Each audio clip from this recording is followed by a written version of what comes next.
Eu tive um professor uma vez que me falou que o ócio criativo é o primeiro a morrer. Essa ideia de ócio criativo não é uma ideia do meu professor. É uma teoria de um sociólogo italiano chamado Domenico De Masi. E o ócio criativo basicamente é o tempo livre que a gente tem na nossa própria rotina para não fazer nada ou para produzir algo sem a preocupação de lucrar em cima ou transformar isso em trabalho. O meu professor me falou sobre a morte do ócio criativo nos dias de hoje, num contexto de estudo dos alunos em sala de aula. A cada dia a rotina da gente está cada vez mais corrida, e os alunos hoje em dia cada vez mais têm que fazer mais coisas. Curso de inglês, curso de futebol, aula de pintura, aula de dança, e aqueles que por natureza se consideram criativos ou produzem de algum certo modo, artisticamente, tendem a morrer por dentro. Porque arte, literatura, escrita, desenho, dança, qualquer forma de expressão que seja, hoje em dia é visto como uma coisa improdutiva. Então, é esperado que na sociedade de hoje em dia ela seja justamente a primeira a desaparecer.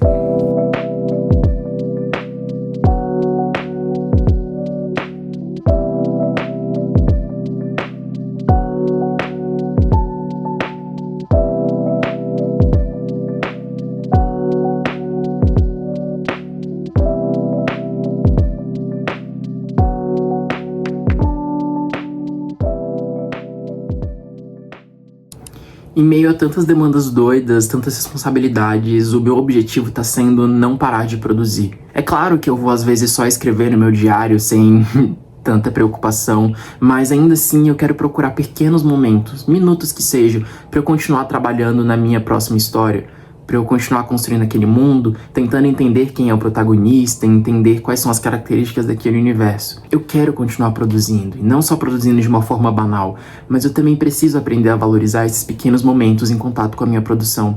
Senão tudo vira uma grande cobrança. E se eu for me considerar artista só porque eu estou lançando um produto atrás do outro, num ritmo frenético, eu acho que não existiriam artistas no mundo. Com certeza a gente precisa aprender a resistir e não deixar o nosso ócio criativo morrer.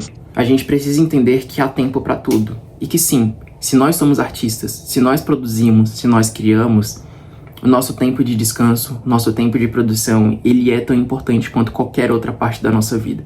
E precisa ser respeitado e valorizado. Não tô dizendo que é fácil ou que qualquer pessoa pode fazer isso, mas talvez isso sirva como um convite para você, que produz e que cria. Não abra mão da sua produção, independente do momento de vida que você estiver passando. Alguém precisa te ouvir, alguém precisa saber o que você quer contar. Tá bom, muito papinho furado, eu acho que eu já falei demais. Depois eu vou voltar aqui para conversar um pouco mais. Só que o objetivo desse vídeo, na verdade, é mostrar para vocês como que eu não deixo o meu ócio criativo morrer. E talvez isso sirva como um convite para que você também não deixe. Acho que o vídeo de hoje vai ser mais nesse estilo de vlog e alguns papinhos que eu venho trazer aqui com vocês.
Eu tava agora aqui, no começo dessa tarde, fazendo o planejamento das minhas próximas aulas da escola.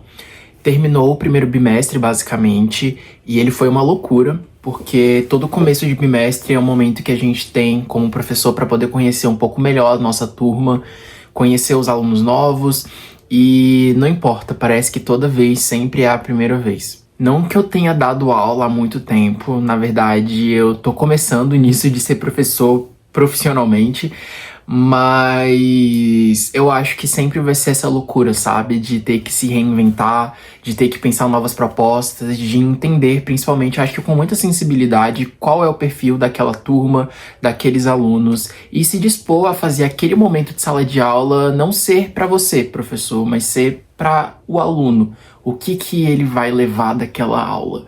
O que ele vai levar para a vida dele naquele momento? Eu falo aos meus alunos com muita frequência de que não é meu objetivo como professor de artes fazer com que eles sejam artistas. Da mesma forma que eu acho que não é o objetivo do professor de matemática fazer eles serem matemáticos ou do professor de história fazer eles serem historiadores. Então por que a gente tem arte na escola? Durante todo o meu processo de formação eu questionei muito isso. Ainda mais quando a gente vive numa sociedade em que a criatividade e os processos de sensibilidade, de empatia, desenvolvimento emocional não são vistos como algo produtivo também. É muito fácil pensar a importância da matemática ou a importância das ciências naturais dentro da sala de aula e dentro de um contexto de escola, de rede básica de ensino. E muitas pessoas questionam a legitimidade da arte nesse contexto. Eu, como professor de arte, eu defendo que a função da arte na sala de aula como um componente curricular obrigatório é o mesmo de qualquer outro componente curricular, dar sentido ao mundo. A matemática vai ter os seus próprios mecanismos, a história vai ter os seus, a geografia vai ter os seus, e a arte tem os seus próprios. Eu tava conversando essa semana com a minha amiga, que também é professora de arte, sobre qual que era a função da gente, então, nesse propósito. Qual que era a função da arte, como que a gente podia dar significado ao mundo. E a gente entendeu que a arte nada mais é do que uma capacidade de desenvolvimento crítico, da gente saber olhar para alguma coisa e pensar, espera, isso tá certo? É isso mesmo que faz sentido comigo? E nesse primeiro bimestre eu trabalhei muito com os alunos exatamente sobre isso. Eu tô querendo desenvolver neles essa capacidade do questionar, do desenvolvimento crítico. Isso realmente me serve? E aí, passando esse começo de ano, assim, esse primeiro bimestre, que sempre é de adaptação para poder entender as turmas, eu já entendo um pouco mais o que funciona e o que não funciona para aquele contexto em específico. E estar pensando nessas aulas hoje, ter tirado essa tarde para poder fazer o planejamento das primeiras aulas do próximo bimestre, me fez questionar como que ser professor envolve ser criativo. Porque por mais exaustivo que seja, mais cansativo que possa ser, pensar em novas propostas, pensar em aula por aula, o que isso faz sentido, isso tá amparado pedagogicamente ou não, isso é um exercício. Como qualquer exercício, ele cansa a mente. Então, eu não consegui produzir várias aulas e fazer um planejamento super adiantado do ano inteiro. Mas o pouco que eu fiz, na coerência que consegui trazer na narrativa das aulas, uma aula complementando a outra, pensando em estratégias diretas que fujam dessa lógica que eu não gosto como professor, que é eu assumir uma postura de autoridade, os alunos têm que ficar quietos, sentados em fileiras, e eu anoto coisas no quadro e eles copiam sem perguntar nada para que eu aplique uma prova no final. Não é essa forma de aula que eu gosto de trabalhar. E por mais que sair dessa lógica seja muito exaustivo, é como eu acredito que minha criatividade tem que funcionar.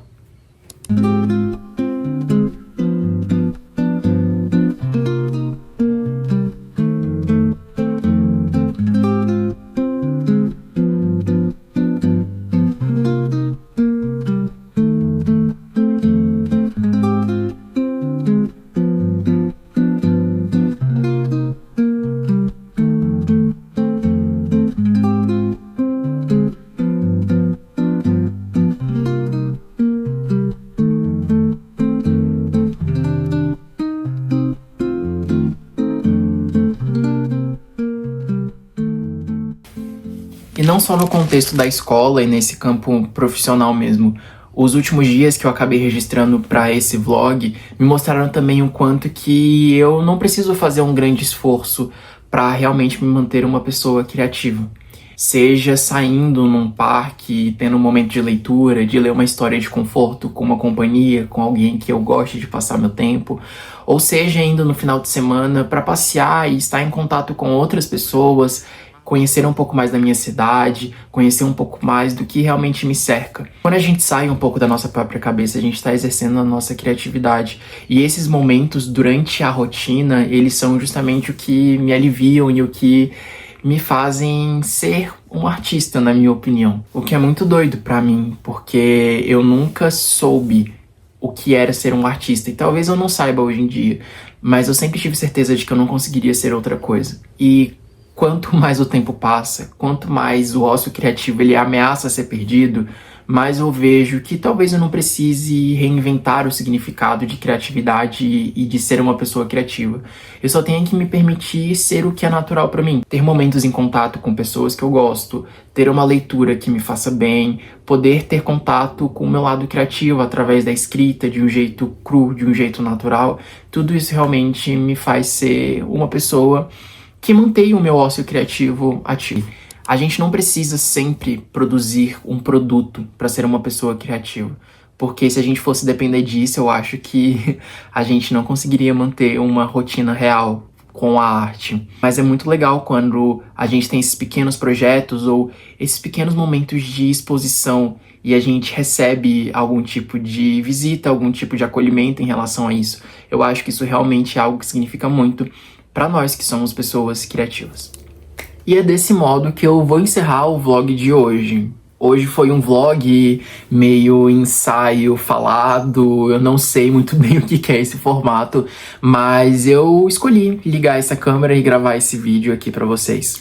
Eu vou terminando esse vlog, porque senão eu ficaria aqui falando por horas e horas e horas só sobre esse assunto. Eu espero que vocês tenham gostado. Não se esqueçam de se inscrever no canal. Se vocês assistiram até aqui, deixem o seu like, comentem e vamos interagir. Seja aqui, seja no meu Substack, seja lá no meu Instagram. Podem ficar à vontade para mandar mensagens, sugerir pautas de vídeo. E é isso, vamos continuar o assunto. Muito obrigado a todo mundo que assistiu até aqui. Até o próximo vídeo. Tchau, tchau.